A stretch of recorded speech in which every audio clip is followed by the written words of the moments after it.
ধরুন নির্বাচনের ঠিক আগের দিন রাতে আপনার হোয়াটসঅ্যাপে একটি ভিডিও এলো, সেখানে আপনার প্রিয় নেতা বা বিরোধী দলের কোনো নেতা এমন কিছু বলছেন যা শুনে আপনার রক্ত গরম হয়ে গেল। আপনি রাগের বশে ভিডিওটি আপনার সব গ্রুপে ফরওয়ার্ড করে দিলেন, কিন্তু পরের দিন সকালে উঠে জানলেন নেতা ওই কথাগুলো কোনোদিন বলেনি। ভিডিওটি সম্পূর্ণ নকল। বিজ্ঞানের আশীর্বাদ আজ আমাদের জন্য সব থেকে বড় আইনি বিপদে পরিণত হয়েছে। একে বলা হয় ডিপ ফেক বা এআই জেনারেটেড কন্টেন্ট।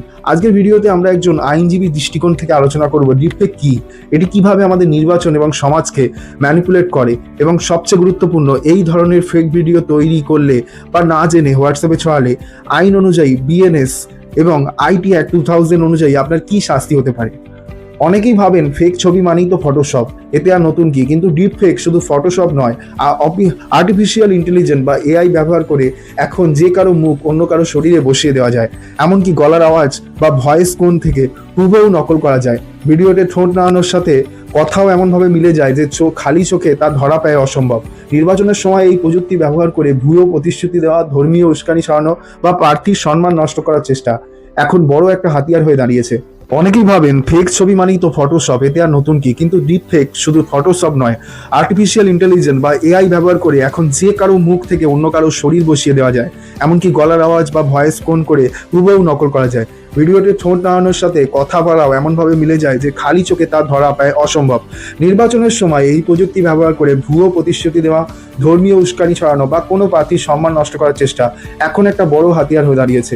এবার আসি আসল কথায়। আপনি যদি ভাবেন ইন্টারনেট মানেই যা খুশি তাই করা যায়, তবে দেশের আইন আপনাকে বড় চমক দিতে পারে। প্রথমত তথ্য প্রযুক্তি আইন বা আইটি অ্যাক্ট 2000 অনুযায়ী যদি কেউ কম্পিউটার বা মোবাইল ব্যবহার করে অন্য কারো পরিচয়পত্র, আইডেন্টিটি থ্রেট প্রতারণা করে, তবে তার সেকশন 66D অনুযায়ী তার 3 বছর পর্যন্ত জেল এবং 1 লক্ষ টাকা পর্যন্ত জরিমানা হতে পারে।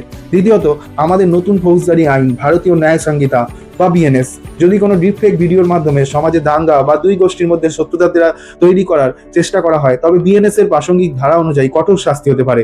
এছাড়া কারোর সম্মানহানিতে ডিফামেশন এবং জালিয়াতি ফরজারির ক্ষেত্রে নতুন আইনে কড়া বিধান রয়েছে। এখন আপনাদের মনে সব থেকে বড় প্রশ্ন আসতে পারে, আমি তো শুধু ভিডিও বানাইনি, হোয়াটসঅ্যাপে শেয়ার করেছি, আমারও কি শাস্তি হবে? আইন বলছে আপনি যদি জানেন যে ভিডিওটি ফেক এবং তা সত্ত্বেও সমাজ মাধ্যমে উত্তেজনা ছড়ানোর উদ্দেশ্যে বা কোনো অপরাধমূলক ষড়যন্ত্রে সাহায্য করার জন্য সেটি শেয়ার করেন, তবে আপনিও সমান অপরাধী বলে গণ্য হতে পারেন। তাই আমি তো জানতাম না বলে সব সময় আইনি ঝামেলা থেকে পার পাওয়া যায় না। তাহলে সমাধান কি? ফরওয়ার্ড করা বন্ধ করুন।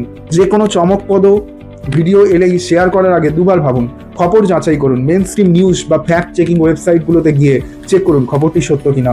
রিপোর্ট করুন যদি বুঝতে পারেন যদি এটি একটি ক্ষতিকর এবং ডিফেক্টিভ মেটেরিয়াল হয়, তাহলে cybercrime.government.in পোর্টালে গিয়ে অভিযোগ করুন।